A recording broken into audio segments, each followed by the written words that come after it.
पतरोडीतील शेतकरी यांच्या शेतातील झोपडीला अचानक आग लागल्याने झोपडीतील 2 ते 2.5 लाखांचं साहित्य जळून राख झालं आहे. नमस्कार, आपण पाहत आहात सहारा समाचार. मी संकेत तुम्हा सर्वांचं स्वागत करतो आहे सहारा समाचारमध्ये. सविस्तर वृत्त असे आहे की पतरोडीतील शेतकरी राजेंद्र महादेवराव गणगणे यांचे खोडगाव रस्त्यावरील पतरोडमधील भाग क्रमांक 2 आणि गट नंबर असणारे 10/70 मधील शेतामध्ये संत्र्याची झाडे तसेच 20/20ची 20/15ची अशी छोटीशी झोपडी होती. यामध्ये पशूंकरिता 10 ते 12 बंड्या एवढे कुटार यामध्ये होते, पण 3 खतांचे पोतेसुद्धा यामध्ये होते. स्प्रिंकलर पाईप, झोपडीवर टाकलेली ताडपत्री असा एकंदरीत अंदाजा खर्च पकडता 2 ते 2.5 लाख रुपयाचं साहित्य हे या गरीब शेतकऱ्याचं जळून खाक झालं आहे. ही घटना काल रात्री घडल्याचं समजते आहे.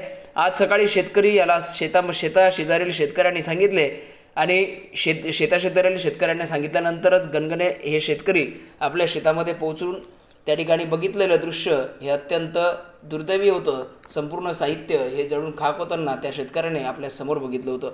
महत्त्वाचं म्हणजे काल रात्री शेतातील गेलेला वीज पुरवठा हा बंद होता, त्यामुळे आग शॉर्ट सर्किटमुळे लागली नसेल, परंतु आग ही लावली कोणी, कशी लागली हे मात्र अद्याप कळू शकले नाही आहे व या संदर्भात तलाठी कार्यालय यांच्याकडे अर्ज दाखल केला आहे. तसेच शेतकरी यांनी नुकसान भरपाईची मागणी प्रशासनाकडे केली आहे. या घटनेचा संपूर्ण तपास ठाणेदार चौथनकर सर हे करीत आहेत. आताच्या घडीची एक ब्रेकिंग आहे. अचलपूर तालुक्यातील पतरोड आणि पतरोड मधील भाग 2 खोडगाव रस्ता या येथील एक शेतकरी आहे आपल्या पतरोड येथील गणगणे, आणि याच्या गणगणे यांच्या शेतामध्ये जवळपास 15/20 ची एक खोपडी बांधलेली होती आणि त्या खोपडीमध्ये जवळपास 10-12 जे बंडी आहे ते बंडी जनावरांसाठी त्यांनी कुटार भरून ठेवलेलं तुरीचा, आणि त्यामध्ये सुद्धा खतांचे 3-4 पोते आणि स्प्रिंकलरचे पाईप हे पूर्ण रात्री काल एक अचानक घटना झाली आणि त्यामध्ये आग लागली. आता ह्या आगीचा रूपांतर इतका भयंकर होता की हे जे सर्व्हिस लाईन आहे ते सर्व्हिस लाईन सुद्धा जळून खाक झालेली आहे आणि आजूबाजूचे जे स्प्रिंकलरचे पाईप आहेत ते पाईप आपण सुद्धा दाखवणार आहे की या पाईप सुद्धा इथून जळून खाक झालेले आहेत. परंतु जर जनावरे इथे आजूबाजूला बांधले असते तर ते जनावर सुद्धा मरण पावले असते आणि ते जनावर सुद्धा जळून खाक झालेले असते. परंतु नेमकी आग कशामुळे लागली, कारण आपण जर विचार केला तर शॉर्ट सर्किट झाला असेल आपण कदाचित म्हणतो, पण शॉर्ट सर्किट असूच शकत नाही, कारण तिथे काल रात्री लाईन नव्हती आणि लाईन नसल्या कारणाने शॉर्ट सर्किटचा प्रश्नच उद्भवत नाही. परंतु कोणतरी कुचारपणा केला असेल, या कशामुळे लागली असेल अजून ते मात्र अद्यापपर्यंत कळलेला नाही आहे. आणि या संदर्भात सदर घटनेचा जो तपास आहे तक्रार दाखल करणार आहे आणि त्यानंतर पतरोड पोलीस स्टेशनचे कर्मचारी करणार आहे. परंतु जर एखाद्या शेतकऱ्याचा जर सामान कोणी जाळत असेल, या त्याच्यामध्ये कितक्या रुपया 2 लाख रुपये जवळपास त्यांचं नुकसान झालेलं आहे. आपण बघतो कॅमेरामध्ये किंवा स्प्रिंकलरचे पाईप सुद्धा जळून खाक झालेले आहेत. आणि जर ती आग त्या विहिरीपर्यंत पोहोचली होती आणि तो जो पाईप शेतामध्ये जो स्प्रिंकलरचा पाईप आहे तो लावलेला तो सुद्धा जळून खाक झालेला आहे. आणि सध्या आपण आपल्या कॅमेरामध्ये दाखवत आहोत की सध्या अजूनही सुद्धा ती आग पेट धरत आहे आणि या संपूर्ण कुटार जळून खाक झालेला आहे.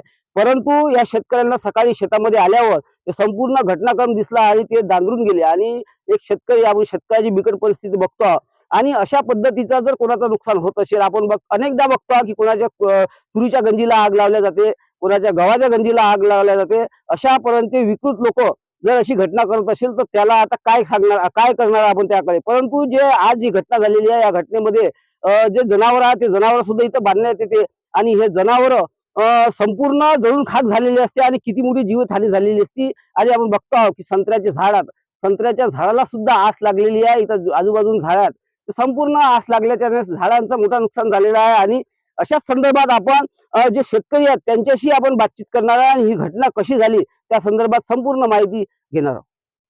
आपल्यासोबत येथील शेतकरी आहेत गणगणे, आपण त्यांच्याशी बातचीत करणार आहे. काय झाली घटना ही आणि कशा पद्धतीने ही आग लागलेली आणि किती रुपयाचं नुकसान झालं, नाव सांगा तुमचं.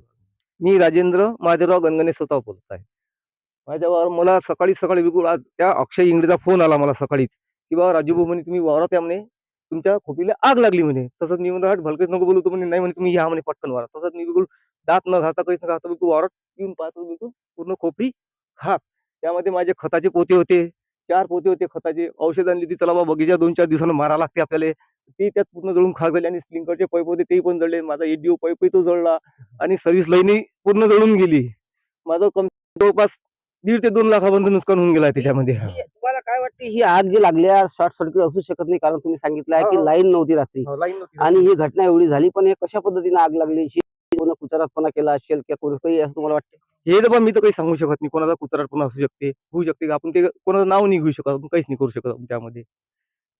पण तुम्हाला आता शंका आहे म्हणजे आग अचानक लागणे आणि वेगळ्या म्हणजे कशा पद्धतीचे बांधकाम झालेलं आहे खोपडीचं हे पूर्ण बिलकुल आजूबाजूला याला पूर्ण प्लास्टिक मी पूर्ण पॅक केलं आणि वरतून पण ताडपत्री बिलकुल पॅक होती बिलकुल त्याला. त्याच्यामध्ये कुटार भरलं होतं पूर्ण 10 ते 12 बंड्या कुटार भरले. मागच्या वर्षी 2 बंड्या जुनं होतं. यावर्षी नवीन 10 बंड्या मी विकत घेतलं स्वतः. ते भरलेलं होतं. आता राम जाणे कोण काय केलं राम हे तर आपण सांगू शकत नाही त्यात. पण माझ्या कुटराचं भरपूर नुकसान झालं. जे आज माझं 6 ढोरं आहेत माझ्याजवळ आज. तुम्ही जनावर इथंच बाजूला बांधत असता इथंच बांधत असतो पण ते एवढा एक जरा आमचा बगीचा ओला आहे त्या कारणाने मी त्याला म्हटलं बा नुकतीच जावर गुजीच्या बगीचात भरून द्या म्हटलं आजच्या दिवस कारण मी जावर गुजीच्यात बांधले तर मी आजूबाजूने इथेच बांधत असतो पूर्णच्या आजूबाजूने इथं पण ते रात्री ते उपरवाल्याची समजा की ते ढोरं मी तिकडे गुजीच्या बगीचात बांधले आज जावर गुजीच्या आणि ते म्हणत की बा आपला बगीचा कोरडा तू बांध म्हणत म्हटलं ठीक आहे म्हटलं बा हे गणगणे भाऊ आपण बघतो की सामूहिक शेती आहे आणि गणगणे सर्व बंधू इथे इथे उभे आहेत काय सांगाल याचं? हे आता अचानक आग लागली आता ह्याच्यात संदर्भात आपण काही म्हणू शकत नाही. कारण कसं आहे आता आमचं भरपूर नुकसान झालं. सर्वात नुकसान महत्त्वाचं म्हणजे कसं मुक्या जनावरांचा जो चारा आहे, तो चारा गेला आमचा. आम्हाला ते बाकी ते काय मटेरियल गेलं त्याचं हे नाही आहे. पण मुक्या जनावरांचा चारा आज त्याचा मुक्या जनावरांचा चारा गमावणं म्हणजे आपलं वैयक्तिक जेवण जे आहे ते गमावणं आहे. हे असं समजायला पाहिजे. ज्यांनी कोणी काही केलं असेल किंवा अकस्मात लागली तर त्याच्याबद्दल तर आपण काही शंका नाही आहे, बोलू शकत.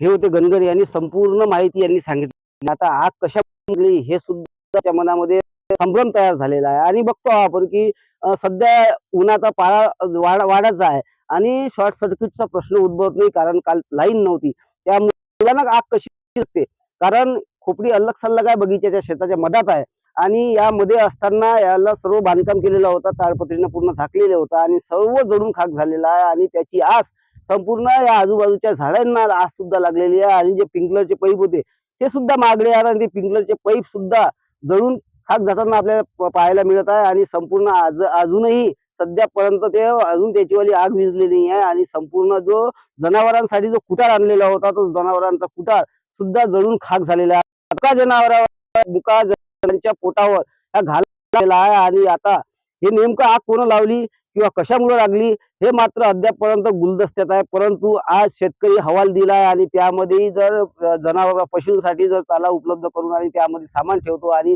अशामध्ये जर अचानक आग लागते त्यावेळेस त्या शेतकऱ्याची मानसिक अवस्था काय असू शकते हे आपण सांगणं कठीण आहे परंतु आज त्यांनी तक्रार सुद्धा दाखल देणार आहे आणि या संदर्भात चौकशी कोथरूड पोलीस स्टेशन ठाणेदार हे चौकशी करणारच आहे परंतु आता त्यांना शासकीय नियमानुसार जर त्यांना मदत मिळाली पाहिजे यासाठी सुद्धा त्यांनी मागणी केलेली आहे संबंधित पत्र हे पटवारी तलाठी कार्यालय तहसीलदार यांच्याकडे देणार आहेत परंतु आज शेतकऱ्यांचा मोठा नुकसान झाल्याचं आपल्या सहारा समाजाच्या माध्यमातून पाहायला मिळत आहे सहारा समाजासाठी निलेश भालेराव सह रुपेश वरकुंडे अमरावती